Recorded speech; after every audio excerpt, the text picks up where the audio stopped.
Sa gitna naman ng mga panawagang itigil ang pangungutya at paninira sa mga miyembro ng Philippine Coast Guard, isang panukalang batas ang isinusulong sa Kamara upang palakasin at imodernisa ang PCG. Ang detalye ihahatid ni Sofia Potenciano.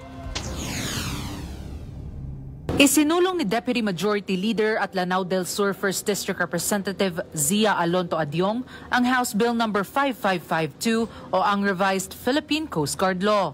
Isang komprehensibong reforma na layong palakasin at i-modernize ang PCG bilang pangunahing tagapagtanggol ng mga karagatan sa bansa, lalo na sa West Philippine Sea. Ilan sa mga modernisasyon at suportang nakasaad sa panukala ang pag-aayon ng rank at promotion system sa AFP at PNP, scholarship para sa mga anak ng nasawing miyembro ng Coast Guard at karagdagang benepisyo na matagal nang hinihintay ng mga tauhan ng PCG. Ayon kay Representative Adyong, ang panukala ay parangal sa tapang at sakripisyo ng mga miyembro ng Coast Guard at pagtutol sa mga patuloy na pangmamaliit at panlalait sa kanilang ginagampanang tungkulin. Mariin ding kinokondena ng mambabatas ang pagkalat ng disinformation at online mockery laban sa mga tauhan ng PCG. Iginiit ni Adyong na dapat ituring ng mga bayani ang mga miyembro ng Coast Guard lalo na't patuloy silang lumalaban para ipagtanggol ang karapatang pandagat ng bansa. Para sa totoong balita sa Bagong Pilipinas, Sofia Potenciano, Congress News.